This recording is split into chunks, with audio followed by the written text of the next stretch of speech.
Hello बच्चों, स्वागत है आप सभी का आपकी अर्थशास्त्र की ऑनलाइन क्लासेस में।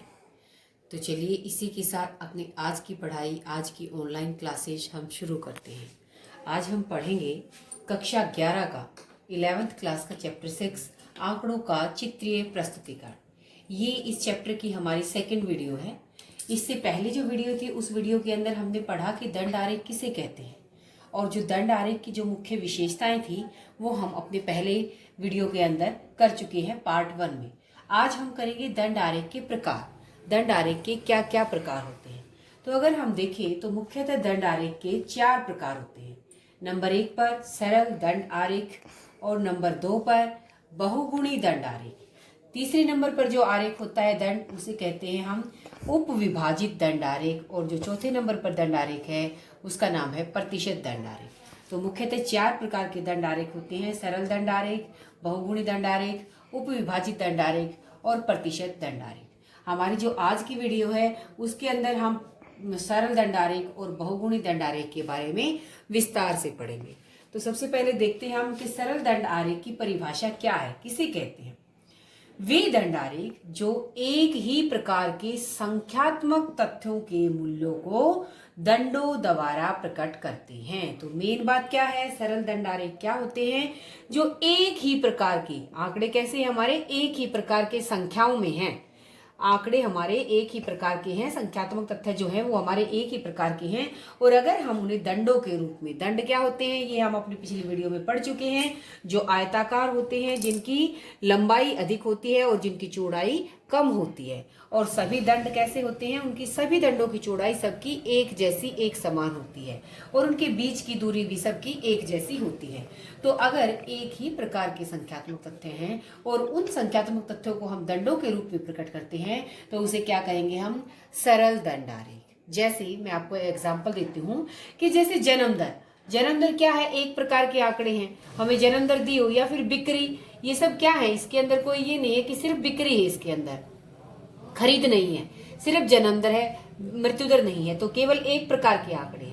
इसे और अच्छे से समझने के लिए देखिए, मैंने यहाँ पर पूरा आपका एग्जाम्पल लिखा है कि मान लिया ये वर्ष है हमारे 1951 से 60, 61 से 70, 71 से 80, 81 से 90 और 91 से 2000। हर एक 10 वर्ष के अंदर जन्म दर कितनी रही? तो इस वर्ष जन्म दर 45 रही, इस वर्ष जन्म दर 35 रही, इस वर्ष 30 और इस वर्ष 28 और 24। तो ये क्या हुआ? ये क्या है कि इसे हम सरल दंड आरेख कहेंगे, क्योंकि इसमें केवल एक ही प्रकार के आंकड़े हैं, केवल क्या है? जन्म दर है, 2 प्रकार के आंकड़े हमारे नहीं हैं। तो इस प्रकार के आंकड़ों को हम क्या कहेंगे? सरल दंड आरेख कहेंगे, क्योंकि इन आंकड़ों में एक ही प्रकार के जो संख्यात्मक तथ्य थे उनको प्रकट किया गया है।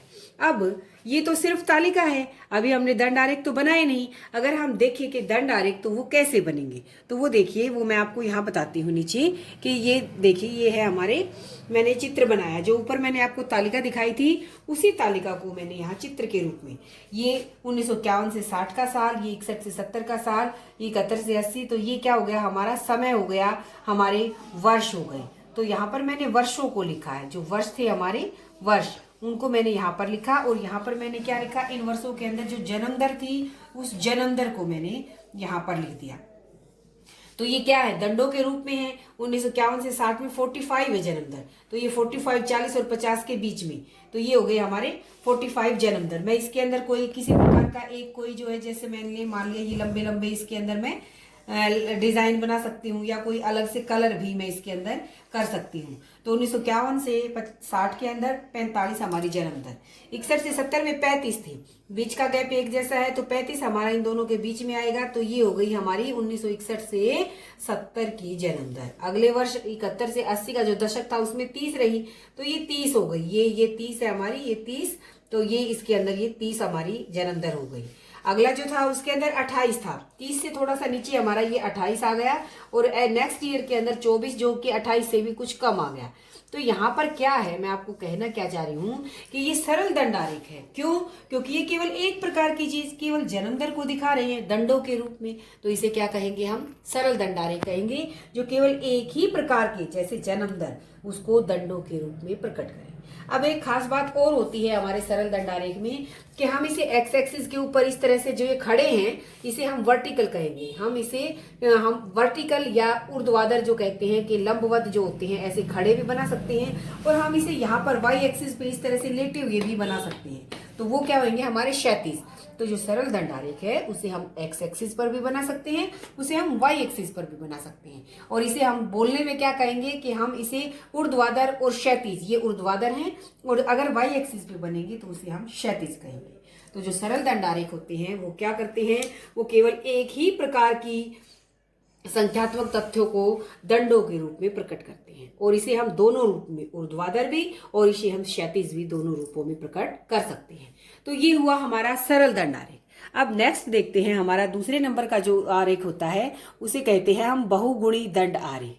तो बहुगुणी दंड आरेख क्या है, तो इसकी भी हमें पहले क्या करनी पड़ेगी, परिभाषा करनी पड़ेगी। सरल दंड आरेख में हमने क्या पढ़ा कि केवल एक प्रकार के संख्यात्मक तथ्य है, लेकिन अगर संख्यात्मक तथ्य दो है या दो से अधिक है तो इस प्रकार के आंकड़ों का जो दंड आरेख बनेगा उसे क्या कहेंगे हम, बहुगुणी दंड आरेख उसे हम कहेंगे। तो बहुगुणी दंड आरेख के लिए क्या होगा कि इसके साथ साथ अगर मैं यहाँ पर दे दूं, उदाहरण दूं आपको कि मैं यहाँ पर मृत्यु दर और लिख दूं, मान लिया मैंने यहाँ पर मृत्यु दर और लिख दी, तो ये क्या हो गया, एक से अधिक हो गया, दो हो गए ना, दो या दो से अधिक। तो मान लिया मैंने मृत्यु दर लिख दी कि इस साल मृत्यु दर रही 35, इस साल मृत्यु दर हो गई हमारी 30, इस साल मृत्यु दर हो गई हमारी 24, और यहाँ पर है मान लिया मैं लिख देती हूँ 25, और 25 नहीं, मैं लिख देती हूँ यहाँ पर 22, और ये हो गई हमारी 20। ठीक है, तो ये क्या हो गया, ये जो आंकड़े हैं ये दो प्रकार के संख्यात्मक तथ्य, जन्म दर और मृत्यु दर, या यहाँ पर लिख सकते हैं ये बिक्री हो जाए, ये हमारी खरीद हो जाए। तो जो दो या दो से अधिक प्रकार के संख्यात्मक तथ्यों को जो दिखाएंगे दंडों के रूप में उसे हम बहुगुणी दंड आरेख कहेंगे। तो इसे हमने तालिका बनाया, अब इसे भी चित्र के रूप में देखते हैं। तो देखिए, मान लिया इसके साथ ही ये जन्म दर है, इसके साथ ही मैं मृत्यु दर और बना दूं। मृत्यु दर मान लिया ये 35 है, तो मैं यहाँ पर ये 35 मृत्यु दर और बना दी मैंने, लेकिन इसके अंदर हमें अलग कलर करना पड़ेगा या अलग डिजाइन, क्योंकि ये चीज अलग है और वो चीज अलग है। मान लिया इसके अंदर मैं ये लेटे हुए डंडे लगा देती हूँ, तो जो ये लेटे हुए डंडे हैं ये किसे दिखा रहे हैं, मृत्यु दर को दिखा रहे हैं, और जो खड़े थे ये हमारे किसे दिखा रहे थे, जन्म दर को। अगला 30 मान लिया ये यहाँ पर है, तो ये मैं इसके साथ ही मैंने क्या बना दिया, ये और बना दिया। तो ये क्या हो गई, ये हो गई हमारी मृत्यु दर। तो क्या क्या बताना चाह रही हूं मैं कि अगर दो या दो से अधिक संख्यात्मक तथ्यों को दिखाया जाए, 30 इसके साथ 24 बताया है मैंने, तो ये हो गया हमारा 24। ये देखिए, अब एक नहीं रहा, एक प्रकार के संख्यात्मक तथ्य नहीं रहे, अब संख्यात्मक तथ्य दो प्रकार के हो गए हैं, जन्म दर भी हो गई है और मृत्यु दर भी हो गई। नेक्स्ट वाले के अंदर 20 है 20, तो ये हमारा हो जाएगा 20, ये हो गया 20। मैंने यहाँ पर कलर किया है, आप लोगों को कलर नहीं किया, डिजाइन किया है। आप इसके अंदर अलग अलग तरह के कलर भी कर सकती हैं। तो जो ये वाला है, पहले वाला ये जन्म दर को दिखा रहा है, ये जो दूसरे वाला इसके बिल्कुल साथ लगता है ये मृत्यु दर को दिखा रहा है, क्योंकि जन्म दर और मृत्यु दर दोनों इकट्ठे हैं, तो जो इनके बीच का गैप आएगा वो इन दोनों के बीच ये गैप रह गया। फिर ये दोनों जन्म दर, ये मृत्यु दर, फिर ये गैप आ गया, ये जन्म दर, ये मृत्यु दर, ये गैप आ गया। तो बहुगुणी दंड आरेख क्या होते हैं, जो क्या करेंगे बहुगुणी, ये मैंने 28 वाले में नहीं बनाया, सॉरी अभी बना देती हूँ। यहाँ पर था हमारा 22, ये हो गया हमारा 22, ये बनाने में रह गया ये 22। ठीक है, तो ये इसका हो गया ये 22 और ये 20। तो ये किसे क्या कहेंगे, हम इसे कहेंगे बहुगुणी दंड आरेख। जो खड़े हैं, जो लंबे वाले हैं, जो वर्टिकल लाइन जिसके अंदर डिजाइन है वो हमारे जन्म दर को दिखा रहा है, और जिसके अंदर ये लेटी हुई लाइनें हैं वो हमारे मृत्यु दर को दिखा रहे हैं।